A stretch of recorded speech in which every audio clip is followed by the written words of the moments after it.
¿Cuándo empezó la vida en la Tierra? ¿Cómo empezó la vida en la Tierra? Es una pregunta que lleva asaltando a los científicos desde hace muchas décadas. Se han hecho cientos de experimentos y hay varias teorías que intentan explicar esto. El cómo fue exactamente el proceso, lo vamos a tener que dejar para cuando lo sepamos, porque aún no lo sabemos. Pero la noticia hoy es que han encontrado las evidencias, los restos fósiles de la vida más antigua conocida hasta ahora mismo. Hay lugares en la Tierra, como pueden ser en Australia o en Groenlandia o en determinadas zonas de Canadá, donde las rocas son muy antiguas, tan antiguas que tienen casi 4.000 millones de años. ¿Cómo es posible que esto suceda y que no suceda, por ejemplo, en España o en otros lugares? Muy fácil, sabemos, no nos olvidemos nunca, que la corteza terrestre se está moviendo continuamente y que la corteza surge nueva, se va renovando en las dorsales oceánicas, que va surgiendo corteza hacia los dos lados, va por el centro del océano, empujando los continentes hacia afuera, dotando una nueva corteza, y la corteza que era nueva se va metiendo otra vez para abajo, es decir, se va reciclando. Es como una dinamo, como una enorme dinamo. Pero hay lugares en el mundo donde los afloramientos de corteza sacan de repente a la luz formaciones rocosas de una tremenda antigüedad, como en estos sitios. Hace ya tiempo en Australia se encontraron los restos fósiles de microorganismos que tenían 3.460 millones de años de antigüedad.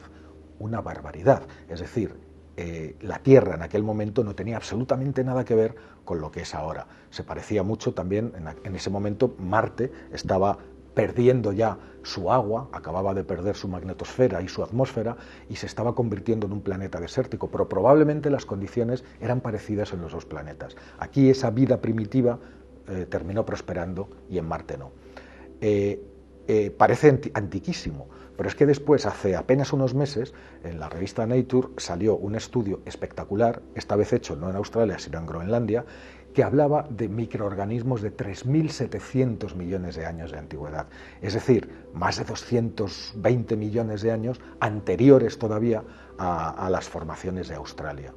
Y ahora resulta que esa fecha la tenemos que empujar hacia atrás otro poquito, porque, y esta vez ha sido en Canadá, se han encontrado muestras, pruebas, evidencias de formas de vida de 3.770 millones de años de antigüedad, es decir, otros 70 millones de años para atrás. ¿Hasta dónde podremos encontrar las formaciones, vida me refiero, hasta dónde, retrocediendo en la historia de la Tierra? Lo que parece clarísimo es que la vida se formó muy pronto en la Tierra, en una Tierra muy primitiva, muy diferente a la que es ahora, con un sol que era muy diferente también del que tenemos ahora y con unas condiciones que a muchos recuerdan a la de otros planetas que estamos viendo por ahí arriba, pues los de TRAPPIST, por ejemplo, con la enana roja, estos planetas que son rocosos y que podrían tener agua y a lo mejor podrían tener vida. Es decir, estos procesos en aquel momento, si alguien nos hubiera observado, se habría encontrado con un panorama parecido al que nosotros tenemos ahora cuando miramos a otros exoplanetas. Pero aquí, con los miles de millones de años que pasaron, la vida terminó por desarrollarse y por convertirse en lo que es ahora. Volvamos atrás. ¿Qué es lo que han encontrado exactamente? Bueno, pues unas formaciones rocosas en los cuales hay una especie de tubitos, de oquedades, como de pequeños túneles en pequeños bloques de centímetros de cuarzo.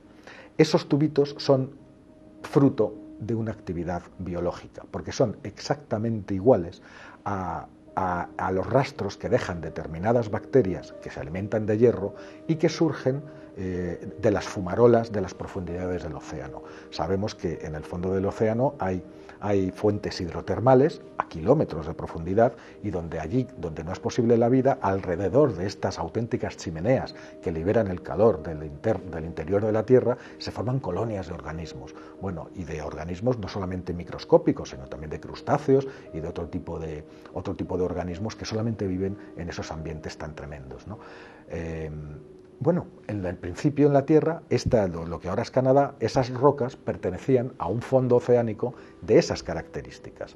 Entonces, los científicos hicieron todo tipo de pruebas para demostrar o para descartar que esas pequeñas formaciones tenían otro tipo de origen, pero es que además a su alrededor había una serie de elementos que son típicos de la vida, una serie de elementos químicos que son descartes de la propia vida e incluso fruto de la putrefacción de organismos. Con lo cual, la frontera la tenemos ahora en 3.770 millones de años. Me parece absolutamente fascinante. Hay un periodo, que es el de entre hace 4.200 y 3.700 millones de años, que es especialmente convulso y violento en la historia de la Tierra. Insisto, con una Tierra que no tenía nada que ver con la que tenemos ahora, en la cual no había oxígeno todavía, en la cual la atmósfera no tenía absolutamente nada que ver, y bombardeada, arrasada por una actividad solar que era bastante más intensa de la que hay en la actualidad. Y aún así se pudo formar la vida. Tenemos pruebas, esas pruebas. La pregunta es inmediata. ¿Puede estar sucediendo eso mismo en otros planetas? Es decir, alguno de los planetas, de los casi 4.000 planetas que hemos encontrado ya por ahí fuera, y los que vamos a encontrar, ¿puede estarse dando este mismo proceso? ¿Puede ser que en alguno de esos mundos, si la evolución lo permite, termine desarrollándose vida compleja tal y como la conocemos nosotros?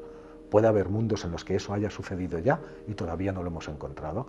Desde luego, las preguntas se acercan cada vez más a una respuesta, y esa respuesta es que sí, que es muy difícil, muy improbable que estemos solos en este universo.